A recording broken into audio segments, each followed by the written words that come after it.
News 7 தமிழின் express நியூஸுக்கு உங்களை வரவேற்பது நான் மோகன்ராஜ் மற்றும் நான் ஷர்மிளா ஃபேன்சியா. இனி தொடர்ந்து செய்திகளை பார்க்கலாம்.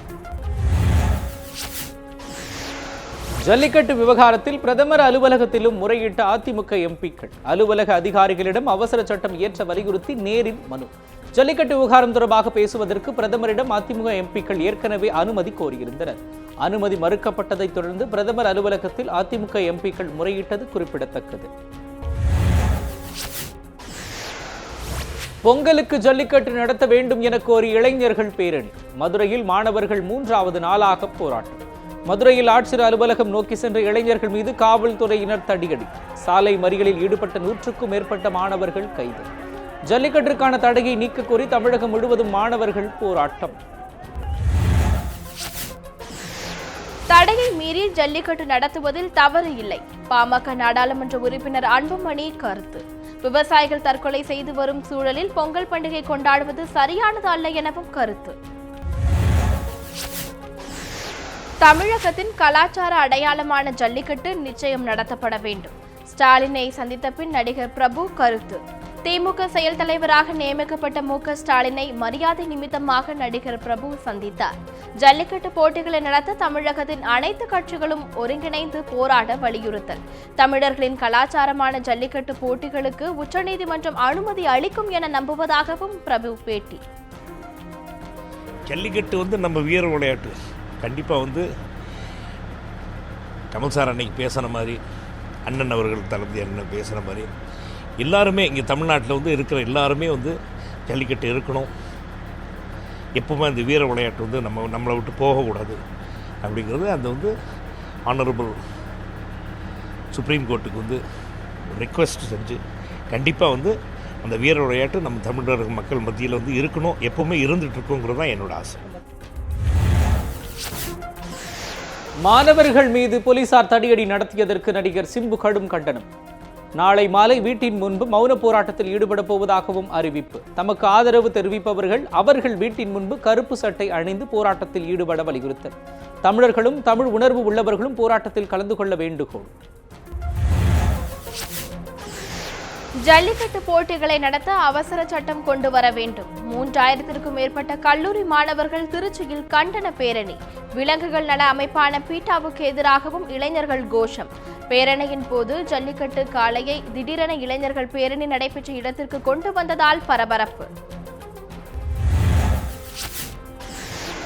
ஜல்லிக்கட்டுக்கான தடையை நீக்கவில்லை எனில் தடையை மீறி ஜல்லிக்கட்டு போட்டிகளை நடத்துவோம். தேனி மாவட்டம் வல்லபராயன்பட்டி பொதுமக்கள் அறிவிப்பு. ஜல்லிக்கட்டு நடக்கும் என்ற நம்பிக்கையில் 100கணக்கானோர் தங்களது காளைகளை தயார் செய்து வருவதாகவும் தகவல். 2 ஆண்டுகளாக ஜல்லிக்கட்டு நடத்தாமல் ஏமாற்றிய எங்களை இந்த ஆண்டு ஏமாற்ற முடியாது எனவும் பொதுமக்கள் ஆவேசம். ஜல்லிக்கட்டு அனுமதி வழங்க கோரி திருவாரூரில் வர்த்தகர்கள் மற்றும் பொது சேவை சங்கங்கள் போராட்டம்.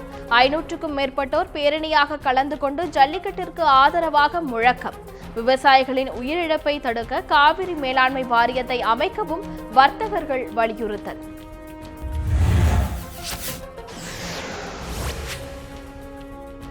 ஜல்லிக்கட்டு நடத்த வலியுறுத்தி சென்னை அம்பேத்கர் சட்ட மாணவர்கள் 200க்கும் மேற்பட்டோர் ஆர்ப்பாட்டம். ஜல்லிக்கட்டு வேண்டுமென வலியுறுத்திய வாசகங்கள் அடங்கிய பதாகைகளை ஏந்தி மாணவர்கள் முழக்கம். தங்கள் கோரிக்கைகளை வலியுறுத்தி மாணவர்கள் ஒருநாள் வகுப்பு புறக்கணிப்பில் ஈடுபட்டனர்.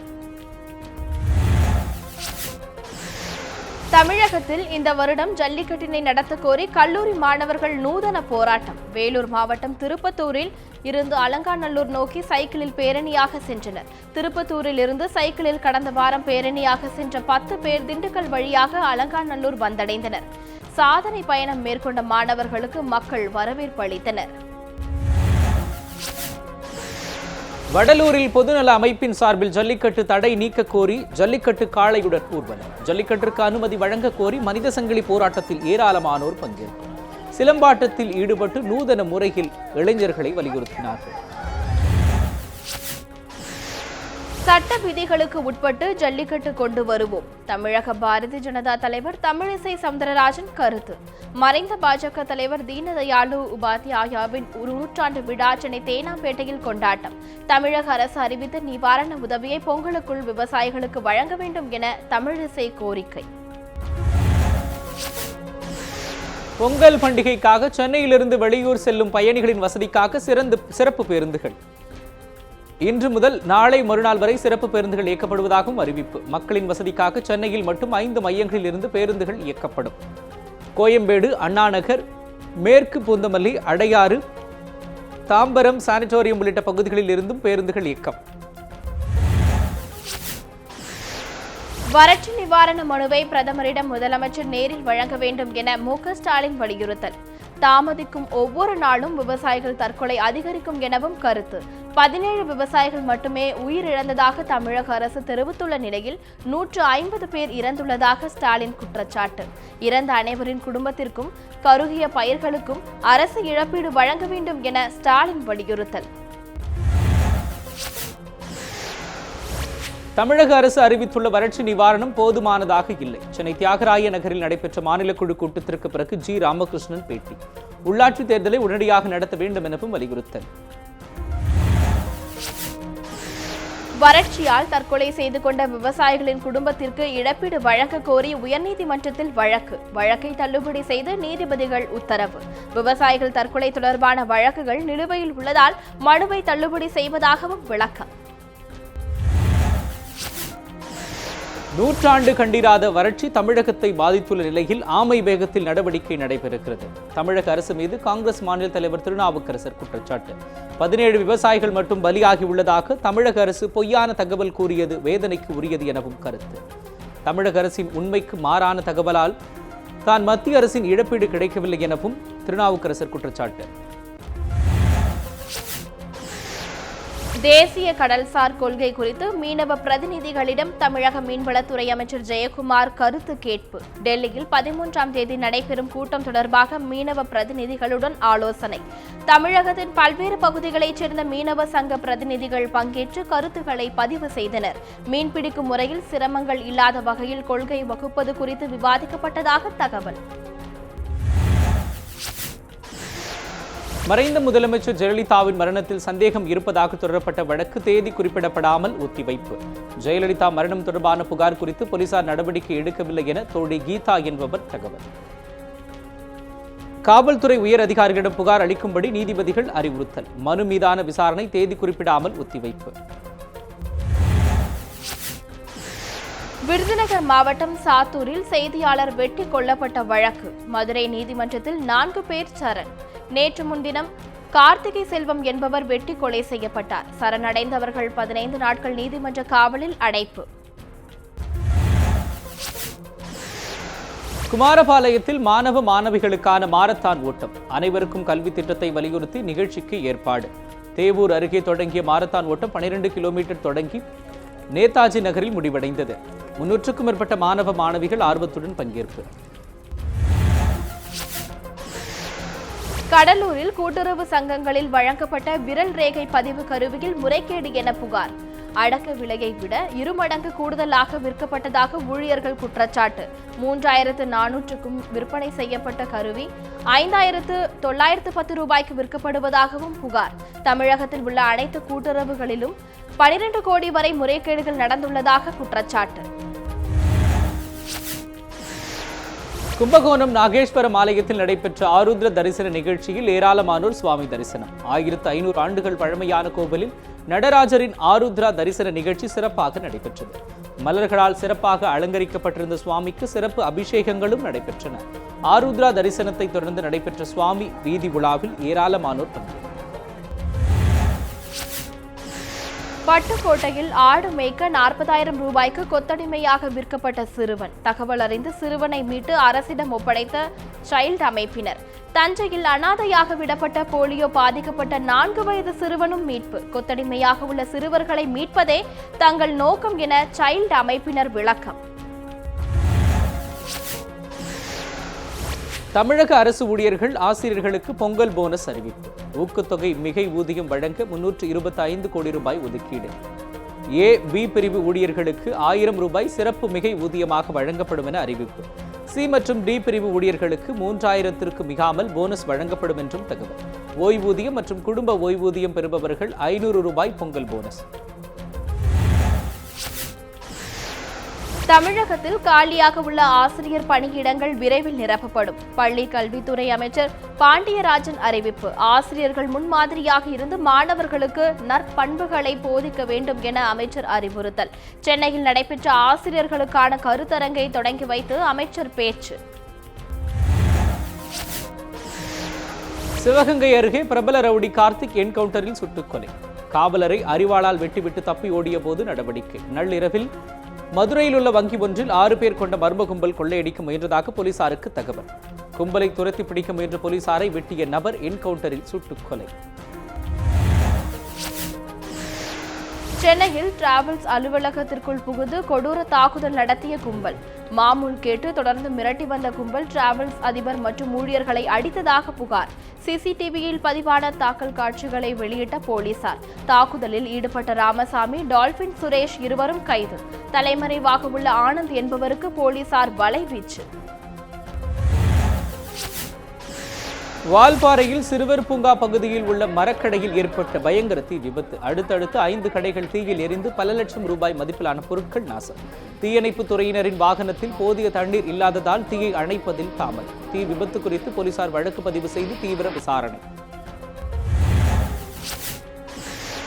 சுதந்திர போராட்ட வீரர் திருப்பூர் குமரனின் 85வது நினைவு தினத்தை முன்னிட்டு ஏராளமானோர் அஞ்சலி. திருப்பூரில் உள்ள நினைவு ஸ்தூபியில் மாணவர்கள், தியாகிகள் மலர்தூவி மரியாதை.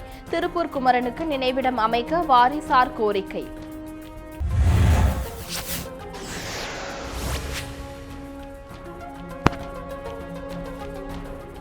இலங்கை சிறையில் கழிவறையில் அடைத்து வைத்து சித்திரவதை. தாயகம் திரும்பிய மீனவர்கள் கண்ணீர் பேட்டி. போதிய உணவு அளிக்காமல் இலங்கை கடற்படையினர் தங்களை துன்புறுத்தியதாகவும் வேதனை.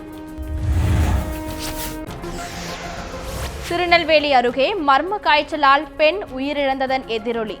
மாவட்ட ஆட்சியர் கருணாகரன் நெல்லையில் வீடு வீடாக ஆய்வு. டெங்கு ஒழிப்பு பணி தீவிரமாக மேற்கொள்ளப்பட்டு வருவதாக ஆட்சியர் கருணாகரன் தகவல். கடந்த 9ஆம் தேதி முஹைதீன் பாத்திமா என்ற பெண் காய்ச்சலுக்கு பலியானார் என்பதும் குறிப்பிடத்தக்கது. உதகையில் பழமையான பவானீஸ்வரர் கோவிலில் தேர் திருவிழா. பாரம்பரிய நடனமாடி பார்வையாளர்களை கவர்ந்த தோடர் இன மக்கள். முக்கிய வீதிகள் வழியாக நடைபெற்ற இந்த ஊர்வலம் நகரின் மையப்பகுதியில் உள்ள மாரியம்மன் கோவிலை நிறைவடைந்தது. வருமான வரித்துறை சார்பில் சென்னை ஆயக்கர் பவனில் முத்தமிழ் பொங்கல் விழா கொண்டாட்டம். தமிழ்நாடு மற்றும் புதுச்சேரியின் தலைமை ஆணையர் AK ஸ்ரீவத்வா சிறப்பு விருந்தினராக கலந்து கொண்டு விழாவை தொடங்கி வைத்தார். 100க்கும் மேற்பட்ட வருமான வரித்துறை அதிகாரிகள் கலந்து கொண்டு விழாவை கொண்டாடினர். விழாவை தொடர்ந்து பத்மஸ்ரீ சிவ சிதம்பரம் இசை கச்சேரி நிகழ்ச்சியும் நடைபெற்றது. திருச்சி ஸ்ரீரங்கத்தில் ராமானுஜரின் 1000வது வைபவத்தையொட்டி பள்ளி மாணவ மாணவிகள் பேரணி. ராமானுஜரின் உருவம் பொறித்த பல்லக்கினை சுமந்தும் போதனைகள் அடங்கிய வண்ண கொடிகளை ஏந்தியவாறும் பேரணி ஸ்ரீரங்கம் ஆண்கள் மற்றும் பெண்கள் மேல்நிலைப் பள்ளியைச் சேர்ந்த 500க்கும் மேற்பட்ட மாணவ மாணவிகளால் நடத்தப்பட்டது. கோவில்பட்டி கோட்டாட்சியர் அலுவலகத்தினை தலையில் துண்டு போட்டு முற்றுகையிட்ட விவசாயிகள். பயிர் காப்பீடு தொகை பெறுவதற்கான பிரீமியம் தொகை பெற இன்சூரன்ஸ் நிறுவனங்கள் மறுப்பதாக புகார். இன்சூரன்ஸ் நிறுவனங்களின் செயல்பாட்டால் பல நூறு விவசாயிகளுக்கு காப்பீட்டு தொகை கிடைக்காத அபாயம் உருவாகியுள்ளதாக வேதனை. விவசாயிகளின் கோரிக்கை மனுவை பெற்றுக்கொண்ட கோட்டாட்சியர் உடனடி நடவடிக்கை எடுப்பதாகவும் உறுதி. போலி பாஸ்போர்ட் மூலம் மதுரை விமான நிலையத்திலிருந்து இலங்கை செல்ல முயன்ற நபர். தனியார் விமானம் மூலமாக செல்ல முயன்றவரை கைது செய்த போலீசார். மதுரை விமான நிலைய குடியுரிமை அதிகாரிகள் அளித்த புகாரின் பேரில் போலீசார் நடவடிக்கை. விருதாச்சலம் அருகே சர்க்கரை ஆலை கழிவை சுத்தம் செய்யாமல் வெளியேற்றுவதால் நிலத்தடி நீர் மாசடைவதாக கிராம மக்கள் புகார். கழிவு நீரால் கிராம மக்களின் வாழ்வாதாரம் கடுமையாக பாதிக்கப்பட்டுள்ளதாக குற்றச்சாட்டு. கழிவுகளை கிணற்றில் கொட்டி ஆலை நிர்வாகம் மறைப்பதாகவும் மக்கள் புகார். நெல்லை மாவட்டம் ராதாபுரத்தில் வறட்சியால் கருகும் தென்னை மற்றும் வாழை மரங்கள். பணம் கொடுத்து டேங்கர் லாரி மூலம் தண்ணீர் பாய்ச்சும் விவசாயிகள். அரசு நிவாரணம் வழங்க விவசாயிகள் வலியுறுத்தல். நடிகர் SP சேகரிடம் விமான டிக்கெட் முன்பதிவு செய்து தருவதாக கூறி மோசடி செய்த வழக்கு. இளம்பெண் ஸ்வேதாவிடம் ஒருநாள் போலீஸ் காவலில் விசாரிக்க சென்னை சைதாப்பேட்டை நீதிமன்றம் உத்தரவு. ஸ்வேதா தரப்பில் தாக்கல் செய்த ஜாமீன் மனு மீது வரும் 17ஆம் தேதி விசாரணை. சென்னை அடையாறில் சர்வதேச அளவிலான படகு போட்டி இன்று துவங்கியது. மெட்ராஸ் படகு கிளப் சார்பாக நடத்தப்படும் இப்போட்டியில் இலங்கை, பாகிஸ்தான் உள்ளிட்ட பல்வேறு நாடுகளைச் சேர்ந்த 220 வீரர்கள் பங்கேற்பர். ஒற்றையர் பிரிவு, இரட்டையர் பிரிவு, 4 பேர் கொண்ட பிரிவு உள்ளிட்ட பல்வேறு பிரிவுகளில் போட்டிகள் நடைபெறுவதாகவும் அறிவிப்பு. திருவண்ணாமலையில் இடையூறாக உள்ள டாஸ்மாக் கடையை அகற்ற கோரிக்கை. கடையை திறக்க விடாமல் பெண்கள் முற்றுகையிட்டதால் பரபரப்பு. உடனடியாக டாஸ்மாக் கடையை அகற்ற வலியுறுத்தி பெண்கள் சாலை மறியல். வால்பாறையில் கடந்த சில தினங்களாக அதிகரித்து வரும் யானைகளின் அட்டகாசம். பாரதியார் கலைக்கல்லூரியில் நுழைந்த யானைகள் ஜன்னல் கதவை உடைத்து சேதப்படுத்தியதால் மாணவர்கள் அச்சம். மின்வேலிகள் அமைத்து வன விலங்குகள் நுழையாமல் தடுக்க வேண்டும் என்று கல்லூரி மாணவர்கள் மற்றும் ஆசிரியர்கள் கோரிக்கை. நாமக்கல் அருகே இளம்பெண் தீக்குளித்து இறந்த சம்பவம். வரதட்சணை கேட்டு கொடுமைப்படுத்தியதாக கணவர், மாமியார் மீது கைது. இருவரிடமும் மாவட்ட கோட்டாட்சியர் விசாரணை. இத்துடன் எக்ஸ்பிரஸ் நியூஸ் நிறைவு பெறுகின்றன. அண்மை செய்திகளுக்கு இணைந்திருங்கள் நியூஸ் 7 தமிழுடன்.